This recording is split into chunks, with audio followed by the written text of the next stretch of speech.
today? You hit the gym? I mean, just run on the treadmill? The work that we do. I'm into my morning routine, and I'm an early riser, so I'm up at 5:30, and I do like 2 hours of just like my own work before I even get going. With meditation, prayer, some journaling, exercise, and then I just feel like I get in and I'm ready to go. I feel like the engine's revved up, and then just coaching and all this shit. I mean, it's nonstop. So this is nothing. If you're kidding me. Have you always been a morning person? No, I was like falling apart a little bit on the job at Rhodey. Just being a high school coach all those years, going to a low major at Wagner, and then you get to Rhode Island and kind of everything intensifies. I was kind of in a weird place with my energy and mentally, emotionally, and then Billy Donovan, who's with the Bulls, started mentoring me, and he a couple books and a couple suggestions, and started going to sleep earlier, and just started this whole morning routine. And that lasts through the season too? Yeah, I mean, I'll push my sleep. I'll push my sleep a little bit more in season, just because I'm going to bed later because of travel and games end, and you can't go to bed. I mean, you play these games in these settings, you can't go to sleep. What was that tournament like for you? Yeah, I would say it went from an incredible amount of relief in the first game/weekend to just a machine-like precision, just incredible feeling of love and joy with the group, because we had such great admiration for each other. The team was incredibly well prepared. It was well put together. And then every player played their role to the max, and then executed their role to the max in the most important time of your career and season, in the most intense part. $1 million question, how do you do it again? It's a different team this year. No Andre, no Adama, no Jordan. You have Tristan and Donovan and Alex. We lost a lot. Yeah, we did. But I think our failures just kind of set us up for where we are. I think the New Mexico State loss in the NCAA tournament, the Maryland loss in the NCAA tournament, a long look in the mirror as a leader in terms of roster construction, our approach on offense. I think the best way that you can ensure that that you compete for big championships is that you're a well-rounded team that is equally strong on offense and defense, and then has created some depth and obvious NBA players on the team. But our offense lagged behind our defense and our effort, and that New Mexico State, I think, changed the way I look at our tactics. And last year, I think we finished top 3 in offense. So when you're putting a team together, last year worked, so you go out and get Cam in the offseason. You say, okay, we need a Joey. Cam's our Joey. Is that the way you look at it?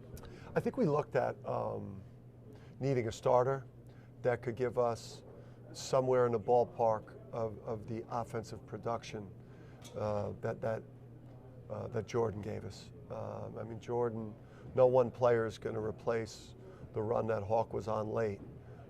But we, of our guards last year, of the 3 guards, we only had 1 double-figure scorer. Andre and Tristan were both, below double figures. Whereas I think, this year you could have Tristan and Cam both averaging 13, 14 a game. Alex Caravan averaging 13, 14 a game. Donovan Clingan, 13, 14 a game. There's not many teams in the country that could send out onto the court 4 starters that have that capability, and the Steph Castle potentially that may be a lottery pick this year. So we feel good about where we're at. Talk to Alex about what the word leadership means to him. He was a freshman last year. Donovan was a freshman last year. Now they're veterans. Now they're tasked to be leaders. How do you replicate leadership, specifically the hole that Andre left? How do you replicate that? Yeah, I think you number one, you have to respect that it's a real thing. Mm-hmm. I think the impact of Andre in that locker room and huddles and back in the dorm with the players after a loss, after a win, like that was real. And the impact was worth a lot of points every time we stepped on the court. And, you know, some players, they won't acknowledge that that impacts success and failure. But Tristan and Alex and Donovan, they have to work at it, and it's tiring. You know, leadership takes a lot out of you. You really have to care. And you know, I think, you know, care is the Latin word or the Greek word for culture. So if you have a great culture, then enough people should care to lead. Last season, you don't lose to a non-conference opponent the whole year. Once Big East play start, you guys sort of hit a wall midway through the year. What does that say about the Big East competition? Big East it's tough, and if you go through your tough stretch that everybody goes through, no one walks away with a clean sheet. From non-conference to conference play to the conference tournament to the NCAA tournament, everyone's going to hit a rough patch, and you know, ours came at a tough time in the schedule, and you know, I wasn't leading well, and a couple players were going through their one in-season slump, and in a weird way, that brought us even closer together, and it helped build an even stronger character with the group.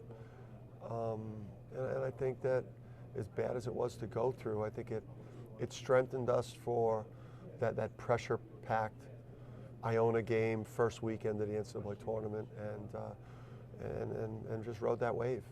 Season opener only a few weeks away. The night before the season opener, what's going through the head of Dan Hurley? Whew, man, you don't even want to know. It's listen, I've coached a lot of games now. I don't know what the running tally is now as a head coach, but this isn't my first rodeo. I mean, I've been a head coach now for, man, coming up on 25 years soon. So, but first night's a different experience. You have a pretty good idea of what your team's going to do, but you don't know. You really don't start knowing who your team is until you get towards the end of the non-conference. So it's nerve-wracking. I'm going to be tucked in super early, trying to get the best night's sleep I can get.